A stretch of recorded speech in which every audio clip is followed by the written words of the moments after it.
পুনর্বহালের এক দফা দাবিতে অবস্থান কর্মসূচি পালন করেছেন পুলিশের চাকরিচ্যুত সদস্যরা। দুপুরে পুলিশ সদর দফতরের সামনে থেকে সচিবালয় অভিমুখে রওনা হন তারা। এ সময় শিক্ষা ভবনের সামনে তাদের আটকে দেয় পুলিশ। পরে সেখানেই একপাশের সড়ক অবরোধ করে বিক্ষোভ করেন তারা। বলেন, রাজনৈতিক আর ঠুনকো কারণ দেখিয়ে চাকরিচ্যুত করা হয়েছে তাদের। নির্বাহী আদেশের মাধ্যমে চাকরি ফেরত চান তারা। দাবি জানাতে 5 সদস্যের প্রতিনিধি দল যান সচিবালয়ে, তবে কার্যকর কোনো পদক্ষেপ না পাওয়ায় ক্ষোভ প্রকাশ করেন। পরে আগামী রোববার অন্তর্বর্তী সরকারের উপদেষ্টার সঙ্গে সাক্ষাতের আশ্বাসে সড়ক ছাড়েন তারা।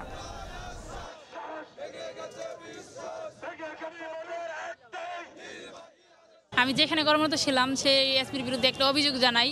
অভিযোগ জানানোর পরে সেই অভিযোগ তদন্ত না করে আমার বিরুদ্ধে একটা মিথ্যা অভিযোগ দিয়ে তারা আমাকে চাকরিচ্যুত করে। কর্তৃপক্ষের আমরা বৈধ আদেশ পালন করি না, এই জন্য আমাদেরকে বিভিন্নভাবে ফাঁসাই দিয়ে চাকরি করছে।